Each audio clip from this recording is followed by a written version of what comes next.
د سپېڅلي خدای تعالی په نامه سلام، وخت مو په خیر. عزتمندو لیدونکو د 8 بجو خبري ټولګې ته ښه راغلاست. په پیل کې د څو مهمو خبرونو سرټکي.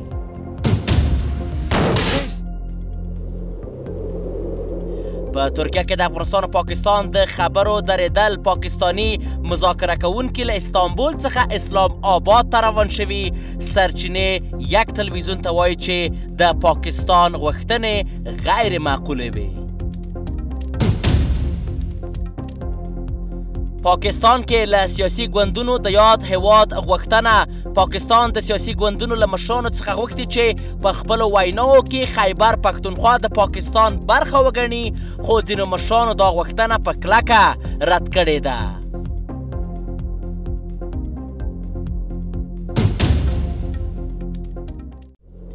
او د افغانستان او پاکستان ترمنځ سوداګریزې لارې د 18 پرله پسې ورځې لپاره تړلې پاتې دي. په ورته وخت کې د کرنې اوبو لګولو مالدارۍ وزارت د تورغونډۍ بندر له لارې روسیې ته د کندهار د انارو د لومړی بار وړلو اعلان کړی دی.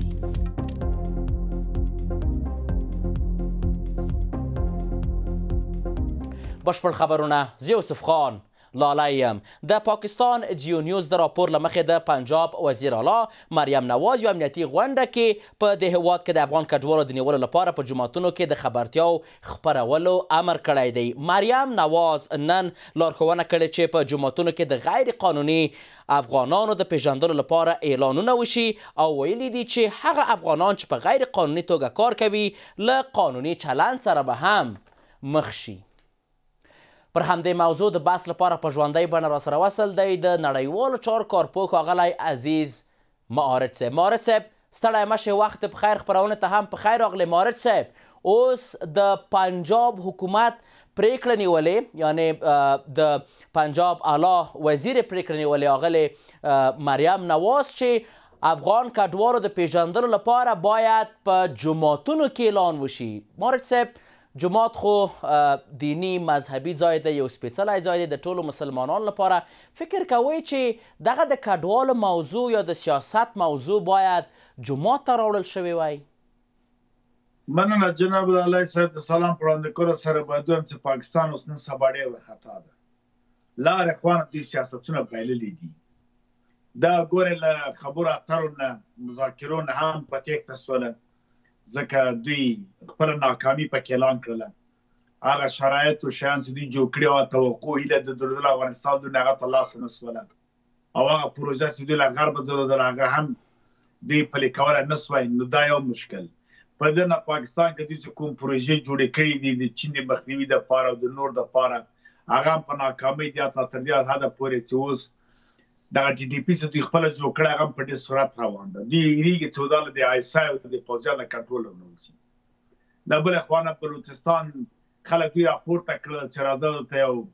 ګډوډي او بې ثباتي به جوړه کړو، هغه د چین پانګونه چې په ګوادر کوله دا مخنیوی به وکړو. هغه خبر نه و چې دا اوس تقریبا رښتینې ازادي خواهي ته روان دي. سیندیان او پښتانه ټول داسې پخار دي، په کارول سوي دي. که څه هم دا مسله کنټرولېږي ځکه د غرب لاس پکې ده، د غرب پروژه ده او د پلي کوي، خو کیدای شي کله کله بیا نو که حالات له کنټروله ووځي بیا غرب هم بله لاره غوره کوي، هغه کې بیا شاید پنجابیان تاوان وکړي. دې نه دوی هېرېږي. نو راغلو دې ته چې دغه په جوماتونو باندې دوی همیشه له اسلام نه استفاده کړې، دوی همیشه له دین نه استفاده کړې ده، د جهاد کلمې نه استفاده کړې. دا تنظیمونه ټول اسلامي په نوم جوړ کړي. یو تنظیم دا درویس مختلف حرکتونه ګوندونه چې پاکستان کې دي په نوم توریزم او نور. توریزم خو دوی خپله اقرار وکړي چې ډېر لسیزې دوی خپله روزله ده، چارواکي وزیر دفاع یې ویلې. نو دغه ټول د اسلام په نوم دي، که چېرته لیږي تاریخونه دي هر څه دي. اوس راغله د کډوالو ویستلو وخت کې به چې دوی ویستله د محل خلکو له مقاومت سره مخامخ کېدله. خلکو به ویله دا دوی خاوره ته ټکر پورې، دا افغانان د 40 کاله تېر کړي دي، وخت یې تېر کړی دی. قوانین د مهاجرینو هلته وه، د کنوانسیون د ویانا د 1950 کال یا تریت یا فروما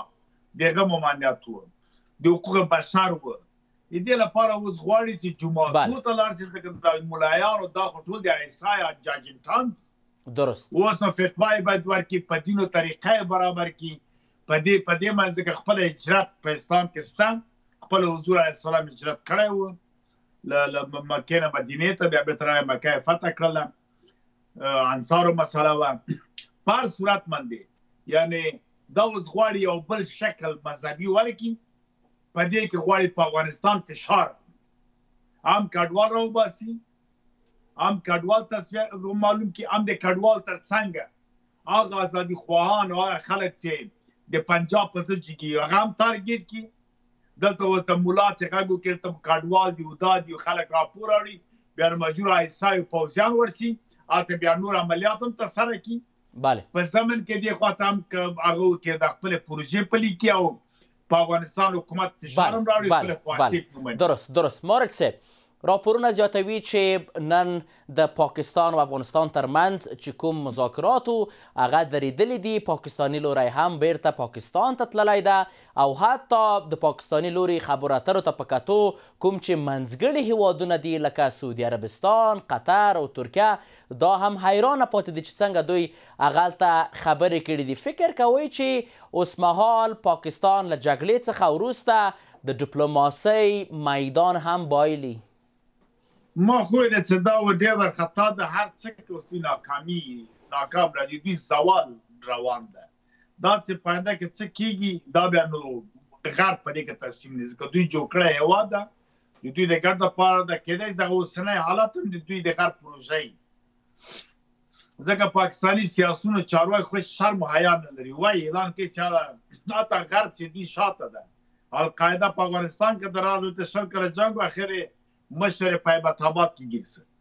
باران چپ چپیاو نړۍ چپ ملګرو ملتونو سازمان چپ موازین دنیا چپ قاعده ته د جنگ ولې کاوه چې مشراته ده څو ورځې مخکې ویل و داعش په افغانستان کې داعش خراسان د همدغه داعش خراسان مشر په کراچۍ کې حسن په نوم باندې گرفتار سم مړی کړ او یا نور غړي چارواکي لوړپوړي په د رئیس اسماعیل خان ګیر سول نو دې حالات په کتو سره اوس نن سبا دوی غورم نه ده پاتې کېدای شي له غرب ورته تلیفون سره ته وایم چې الفاظ ډېر بد کاروله خواستې ډېرې زیات نورې درلودلې لکه تاسې ټي ټي پي مخالفین وغواړئ افغانستان ته ورته له منځه ویوسئ دا امکان لري د تا بعد یې ته ورته وایي د ما دي او هغه خاوره چې اشغال کړې د هغه هم د تاسو سره ده او نور هم دي دا خو تا د کورنۍ مسله ده شپږ لکه اردو لري او افغان تعلیم برخه په دیدن کرخه بیا څنګه تان راځي که څلوېښت کاله تا هم دغه خلک رالېږل موږ ته جهاد په نوم چې درځي بیا تورستان سول خو دا په خپله وګوره تا په ملک هم فساد شته تا په ملک هم خارجیان شته په کراچۍ او په دې ځای کې د امریکایان دي روسان هم شته چینایان هم شته دا دې ور راوستي دا خپله دوی په وړاندې جهاد نه ده نظامیان د امریکا تا په ملک کې څه کوي خو دې ته چې کتو سره اوس یې ورته ووایي چې په موږ سره ټي ټي پي نشته بیا په کار کې نیولې پلمې او بانې کې سره ثبوت هم نه ورکوي دوی سره همدغه څه وکړه درست که مذاکره کې افغانستان جرګو مرکو وطن ده که بیا جنګ و جګړه کې افغانستان د تورې دیوالو ملک هم ده که چیرې دوستي یې کوله دوستي ورسره وشي که دښمني که دښمني بله خبره دا وه چې تاسې له هند سره اړیکې مه جوړوئ تا یې څه موږ خپله مستقل هېواد یو بیا وایي زه به هم ډېره خرابه کارول ادبیات یې غلط استعمالول دا ښه شو چې په نړیوال سټیج کې د نړیوالو پوځو کې دوی دا کار وکړه چې دوی وپېژندل خو په ټوله کې فایده نه کوي دا یو ایالت ته او جغرافیه داسې غربیانو جوړه کړې د خپلو موخو دپاره کېدای شي همدغه پروژې ورکړي چې همدا کار نه وکړه تر هغه چې دوی بالاخره بېرته راسي باګرام ته یا نورې کوم پروژې چې خواشیني دا لوبه ده روانه ده درست مارج صاحب داسې راپورونه نور خپاره شوي چې البته د کوم چې پی ټي ایم کوم غورځنګ دی د هغوی په حواله چې د پاکستان پوځ بعضې ګوندونو ته ویلي چې کومه خاوره هلته ده یعنې د ډیورنډ فرضي کرښه هاخوا د پاکستان مربوط ووایي ورته یعنې په جلسو کې ووایي چې د پاکستان مربوط ده د پاکستان خاوره ده فکر کوئ چې په دغه رقم څرګندونو سره د پاکستان پوځ څه ثابتول غواړي دا وروسته له دغه جګړې نه وسه ځکه تر اوسه پورې داسې جبهي جګړه او جنګ نه وسه ته زور نه وښودل سوی چې په یوه ورځ کې څو ساعتو کې ټولې تا د ډیورنډ په کرښه پوستیف له منځه ځي ټولې تاڼې له منځه ځي او پرمختګ کوي که چیرې دغه طالبانو ته یا دغه عسکرو ته امر د شاګرد نه وسه دا تر اټکه تلل دې نه مو راسول بله دغه جنبشونه دغه خوځښتونه چې دي د ازادي خواهي د خپلواکۍ په بلوچستان او پښتنو کې له دې نه هم ډارېږي نو ځکه دا خبرې کوي دغه ذهن د ځوانانو کې دا ور دننه کی چې تاسو خاوره د پاکستان او پاکستان د وفادار اوسئ ځکه ډېر قوي تبلیغات هم سوي دي چې دا خاورې بلوچان او پښتانه چاته دي خپل ازادي غواړي دې خواته زور ولیده چې ولا دا خو بیا دا خلک مقاومت هم نه سره کوي او دا بلوچ پښتانه خو همکاري مو سره کوي پاوز هم د دوی خو نه جنګي ځکه دې خواته اسلامي مملکت ده واده خو هم سره خو مفکوره ستا چې د هندو د کافر جنګ ده دلته خو بیا هغوی جنګ هم نه کوي ځکه هغوی ته دوی مفکوره ورکړې چې اسلامي ملک سره به غرض نه کوي نو په دې کې د وډا اصول دې ته تدابیر چې کېدای شي په دې اړه باندې دوی نورم فشار واچي نورم کار وکړي نورم ذهنیتونه هم دې ته آماده کړي چې څوک پورته نه شي ځکه وډا اصول چې ولا دا دوه صوبې خو له ما نه ځي په هر صورت باندې هم خلک یې پورته سوي دي هم یې دې خوا اوس فشار ولیدل دا د دې مسله ده درست ډېره زیاته مننه مارج صاحب په خپرونه کې ستاسو له حضور څخه نړۍ منندوی یم کور محبت چې موږ ته مو وخت راکړ اوس هم د خبرونو دوام وی باوري سرچینې یک تلویزیون ته تایید کړی چې د افغانستان او پاکستان ترمنځ خبرې اترې پرته له کومې پایلې درېدلې او پاکستاني پلاوی له استانبول څخه اسلام آباد ته تللی دی د سرچینې په وینا د پاکستاني پلاوي مشر له افغانستان څخه غوښتنه کړې وه چې ټولې هغې ډلې چې په پاکستان کې بریدونه کوي افغانستان ته راوبولي او دلته یې کنټرول کړي د اسلامي امارت استازو دا کار غیر منطقي ګڼلی او قطر او ترکیه هم له دې کار څخه حیران شوي دي د افغانستان او پاکستان ترمنځ خبرې اترې په ترکیه کې ودرول شوې او پاکستاني پلاوي استانبول یې پرېښود او اسلام آباد ته لاړل سرچینو یک تلویزیون ته تایید کړی چې د پاکستاني پلاوي مشر له افغانستانه غوښتي چې ټولې هغې ډلې چې په پاکستان کې بریدونه کوي افغانستان ته راوبولي او دلته یې کنټرول کړي د سرچینو په وینا دې غوښتنې د منځګړو قطر او ترکیې لپاره هم حیرانتیا رامنځته کړې ځکه چې دا کړنه د افغانستان لخوا په پاکستان کې دننه د ډلو د کنترل غوښتنې په توګه تعبیر شوی ترک میز مذاکرات توسط پاکستان یک اقدام غیر دیپلماتیک و نشانه ضعف آنهاست یعنی اسلام آباد با این رفتار خود کوشش میکند که بالای کابل فشار وارد نماید زمانی که گفتگوها به بنبست بکشد دقیقاً سناریوی احتمالی جنگ می باشد و پاکستان از قدیم الایام در صدد این است که منطقه ناامن شود. سرچینې زیاته کړې چې د اسلامي امارت پلاوي په ځواب کې وویل پورته ذکر شوي ډلې له دوی سره تړاو نه لري بلکې پاکستاني اتباع دي او د دوی د کنټرول مسؤلیت په خپله د پاکستان پر غاړه دی خو افغانستان ژمنه وکړه چې له خپلې خاورې به د پاکستان پر ضد عملیاتو ته اجازه ورنه کړي پاکستاني پلاوي غوښتنه وکړه چې که چیرې د تحریک طالبان پاکستان یا ټي ټي پي لخوا په پاکستان کې برید وشي افغانستان باید ځواب ورکړي او ډاډ ورکړي چې دوی به ټولې هغه ډلې کنټرول کړي چې د افغانستان له خاورې د پاکستان پر وړاندې بریدونه تنظیموي افغان پلاوي ځواب ورکړی چې د پاکستان دننه امنیت د پاکستان د امنیتي ځواکونو مسئولیت ده خواسته های پاکستان هم نهایت غیر عملی بود و بنابراین این تا آدم نتیجه گرفته میتونه که فعلا پاکستان برای یک تفاهم آماده نیست اما در نهایت به نظر ما هر دو طرف مجبور هستند که برای از این مشکل یک راه حل مسالمت‌آمیز پیدا کنند په بدل کې افغان لوري له پاکستان وغوښتل چې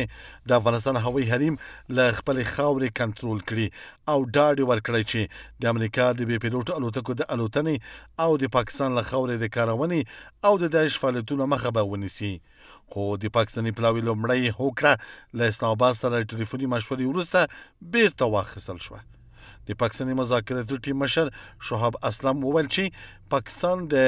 امریکي بې پیلوټ الوتکو د تیریدو او عملیاتو یا د داعش د فعالیتونو تضمین نشي کولی همه دنیا این میدانند که امروز تمام گروه های اگر جهادی است اگر تروریستی است و اگر همه گروه های مسلح را شما ریشه هایش بکاوین میبینید که از پاکستان ها بخوره اینا کجا تربیت شدن از کجا آمدن کی اینا را صلاح دادن بران یک ماجراجویی است که پاکستان میکنه اصلا اراده‌ای برای صلح نداره په ترکیه کې د افغانستان او پاکستان ترمنځ خبرې اترې ودرول شوې او پاکستاني پلاوي له استانبول ښاره اسلام آباد ته وروسته له هغه لاړل چې دواړو خواو د سوداګریزو لارو بیا پرانستلو او د بندیانو خوشي کولو په ګډون په ډیریو مسودو هوکړه وکړه، خو د دوم اختلافي مسألو له امله خبرې اترې وځنډېدې. د پښتون ژغورنې غورځنګ یو شمېر مهمو غړو څرګنده کړې چې د پاکستان پوځ له غورځنګ او د هېواد له سیاسي ګوندونو څخه غوښتي چې په خپلو ویناو او دریځونو کې خیبر پښتونخوا د پاکستان برخه وګڼي. په ورته وخت کې د پاکستان د سیاسي ګوندونو یو شمېر غړو دا غوښتنه منلې ده، خو د پښتون ژغورنې غورځنګ مشرانو د ګواښونو، فشارونو او د غورځنګ د بندیانو د خوشي کولو په وړاندیزونو سره سره د پاکستاني پوځ د دې غوښتنو منلو څخه انکار کړی دی.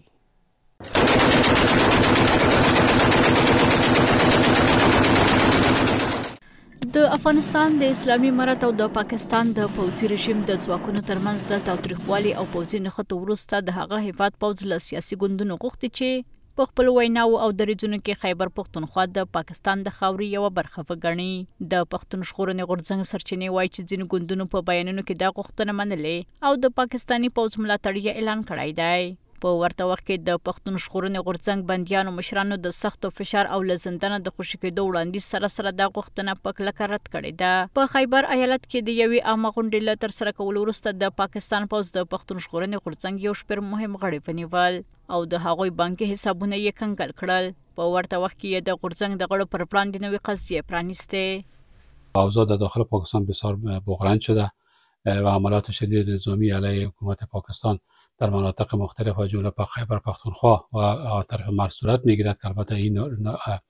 نشان دهنده نارضایتی مردم از حکومت پنجاب در مناطقشان می باشد و از ظلم و تعدیه که نظامیگران پاکستان بالای مناطق خیبر پختونخوا می نماید به سطوح آمدن و همیشه سال هاست که اینا به خاطر آزادی خود و خاطر رهایی از قید ظلم و ستم پاکستان مبارزه میکنند. له دې سره هم مهاله د خیبر ولایتي شورا استازو په ګډه وړاندیز کړی چې د ټولو سیاسي ګوندونو ترمنځ د امنیتي وضعیت د ښه کولو، له ترهګرۍ سره د مبارزې او له کابل سره د اړیکو د ښه کولو لپاره یوه ګډه او جامع غونډه جوړه کړي. د ایکسپریس ټریبیون د راپور له مخې د غونډې غړي په پاکستان کې د خرابېدونکي امنیتي وضعیت په اړه اندېښمن دي او ویلي دي چې د قبایلي سیمو خلک نور د ګولیو او بې ځایه کېدو زغم نشي کولی. د خیبر ولایتي شورا یو مهم غړی امجد علي ویلي دي چې سره له دې چې پاکستاني پوځ په قبایلي سیمو کې 14,000 چاڼیز عملیات پیل کړي، خو بیا هم په دې سیمو کې امنیت نه دی ډاډمن شوی. په همدې حال کې د پنجاب اعلی وزیر مریم نواز په یوه غونډه کې اعلان وکړ چې په ایالت کې د غیر قانوني افغانانو د نیولو لپاره باید کور په کور د نیونې پروګرامونه پیل شي او ځیرک سیستمونه هم باید وکارول شي. میرمن نواز دا خبرداری هم ورکړ چې هر هغه پاکستانی چې غیر قانوني افغانان ته پناه ورکوي نیول کیږي. بعد از درگیری که بین افغانستان و پاکستان صورت گرفت، مقامات پاکستان از این ترسیدن که افغانان نبیاین دوباره خاک خود تحت نگیرن و یکی که مردم اون طرف خط دیرن پشتونا و بلوچا آزادی خود نگیرن، بو خاطر پیش از پیش تدابیر خود میگیرن برای اون فرامه که شما جز خاک پاکستان هستین و اعلان کنین که در ذهن جوانا و مردم ای داخل شود که ای خاک پاکستان، در حالی که هیچ امکان نداره مردم همشان از پنجاب ناراض هستن. خو د منظور پښتین په مشرۍ د پښتون ژغورنې غورځنګ ویلي چې ډېر ژر به په رسمي ډول د جنگي جرمونو په تور د پاکستان د پوځ پر وړاندې په نړیواله جنایي محکمه کې شکایت ثبت کړي. د امریکا په ټکساس ایالت کې د دې غورځنګ دفتر یوه اعلامیه خپره کړه چې پکې د پاکستان د حکومت د ظالمانه سیاستونو غندنه شوې او ویل شوي چې د پښتون ژغورنې غورځنګ یو سوله ییز بې وسلې ولسي غورځنګ دی چې د جبري ورکېدو بشري حقونو سرغړونو پر وړاندې یې خپل غږ پورته کړی دی. خو د راپورونو پر بنسټ په پاکستان کې امنیتي وضعیت خورا ناامنه دی او پاکستانیان یې په جدي توګه اندېښمن کړي دي، تر دې چې د پاکستان په نظام کې د سیاسي ناکراریو راپورونه شتون لري چې د هیواد د پوځي رژیم د سقوط احتمال زیاتوي. عزتمن اورېدونکو د 8 بجو خبري ټولګه پر همدې ځای پای ته ورسېده. تر بیا کتو په الله پاک مسپارم. ښې چارې.